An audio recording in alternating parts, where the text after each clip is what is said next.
Carolyn Morocco was pregnant with her second daughter. The name she chose for her would prove to play a very important part in her life. The Holy Spirit spoke to me and said, "You're pregnant with hope." I realized, okay, I am pregnant, and I knew her name had to be Hope Danielle. When she was first born, she had some breathing issues, and we had to aspirate some fluid from her lungs right away before she would cry, so that was kind of scary. But other than that, she seemed to be a normal, healthy baby. When Hope was 1, Carolyn and her husband separated after marital problems. It was during that time Carolyn noticed that something was wrong with Hope. She wasn't growing as much as she should have been. Certain things that should have gone away by that point, like her jaundice and, that dry skin that babies have, things like that weren't going away. We were still having some breathing issues, and the decongestants weren't helping. Nothing that we were doing was helping with that. So we started to get concerned. Carolyn was shocked at what Hope's doctor found. She looked at her and realized that growth-wise, she wasn't even on the growth chart at all. She was so small for her age. She had regressed to the point where she really wasn't gaining weight because she was getting so weak that she couldn't nurse very well.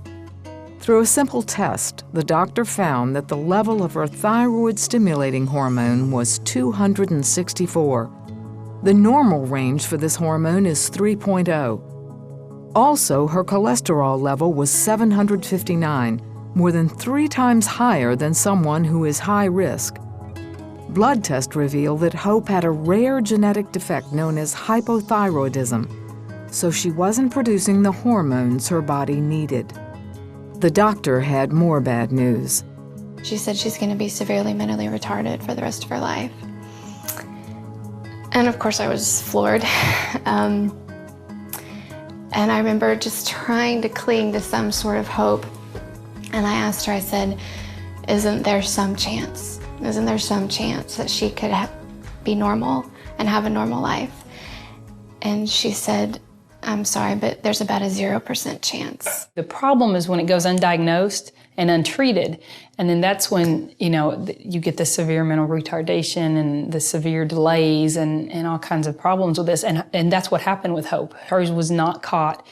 It wasn't diagnosed at birth. It was caught much later.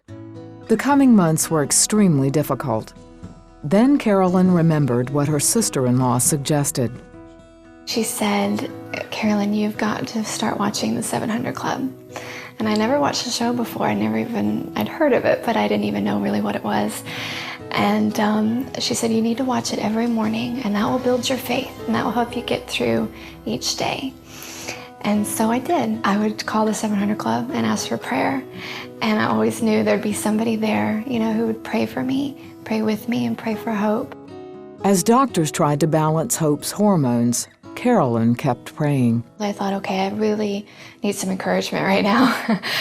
So I went to the book section, and I went straight for the Christian books and the devotional section.